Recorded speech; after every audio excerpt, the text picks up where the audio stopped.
پیدائش اس کا 9واں باب جو 29 آیات پر مشتمل ہے۔ اور خدا نے نوح اور اس کے بیٹوں کو برکت دی اور ان کو کہا کہ بارور ہو اور بڑھو اور زمین کو معمور کرو، اور زمین کے کل جانداروں اور ہوا کے کل پرندوں پر تمہاری دہشت اور تمہارا رعب ہوگا۔ یہ اور تمام کیڑے جن سے زمین بھری پڑی ہے اور سمندر کی کل مچھلیاں تمہارے ہاتھ میں کی گئیں۔ ہر چلتا پھرتا جاندار تمہارے کھانے کو ہوگا۔ ہر سبزی کی طرح میں نے سب کا سب تم کو دے دیا، مگر تم گوشت کے ساتھ خون کو جو اس کی جان ہے نہ کھانا۔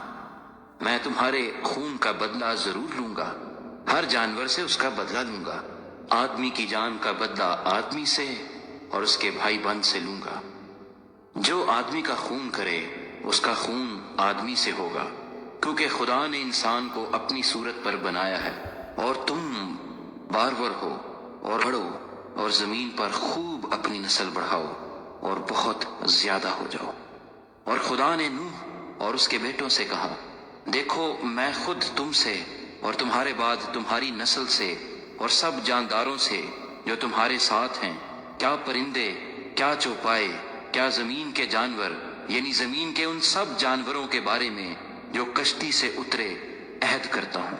میں اس عہد کو تمہارے ساتھ قائم رکھوں گا کہ سب جاندار طوفان کے پانی سے پھر ہلاک نہ ہوں گے، اور نہ کبھی زمین کو تباہ کرنے کے لیے پھر طوفان آئے گا۔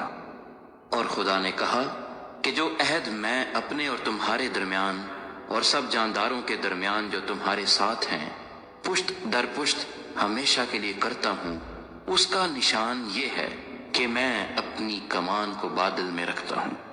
وہ میرے اور زمین کے درمیان عہد کا نشان ہوگی۔ اور ایسا ہوگا کہ جب میں زمین پر بادل لاؤں گا تو میری کمان بادل میں دکھائی دے گی، اور میں اپنے عہد کو جو میرے اور تمہارے اور ہر طرح کے جاندار کے درمیان ہے یاد کروں گا۔ اور تمام جانداروں کی ہلاکت کے لیے پانی کا طوفان پھر نہ ہوگا، اور کمان بادل میں ہوگی، اور میں اس پر نگاہ کروں گا تاکہ اس ابدی عہد کو یاد کروں جو خدا کے اور زمین کے سب طرح کے جاندار کے درمیان ہے۔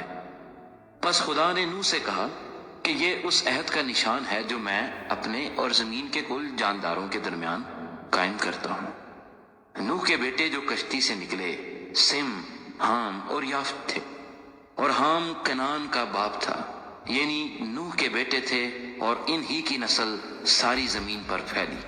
اور نوح کاشتکاری کرنے لگا، اور اس نے ایک انگور کا باغ لگایا، اور اس نے اس کی مے پی اور اسے نشہ آیا، اور وہ اپنے ڈیرے میں برہنہ ہو گیا۔ اور کنعان کے باپ حام نے اپنے باپ کو برہنہ دیکھا اور اپنے دونوں بھائیوں کو باہر آ کر خبر دی۔ تب سم اور یافت نے ایک کپڑا لیا اور اسے اپنے کندھوں پر دھرا اور پیچھے کو الٹے چل کر گئے اور اپنے باپ کی برہنگی ڈھانکی، سو ان کے منہ الٹی طرف تھے اور انہوں نے اپنے باپ کی برہنگی نہ دیکھی۔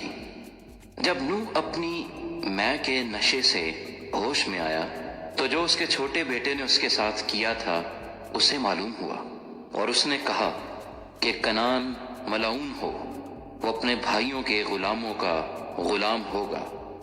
پھر کہا خداوند سم کا خدا مبارک ہو، اور کنعان سم کا غلام ہو۔ خدا یافت کو پھیلائے کہ وہ سم کے ڈیروں میں بسے، اور کنعان اس کا غلام ہو۔ اور طوفان کے بعد نوح 350 برس اور جیتا رہا، اور نوح کی کل عمر 950 برس کی ہوئی، تب اس نے وفات پائی۔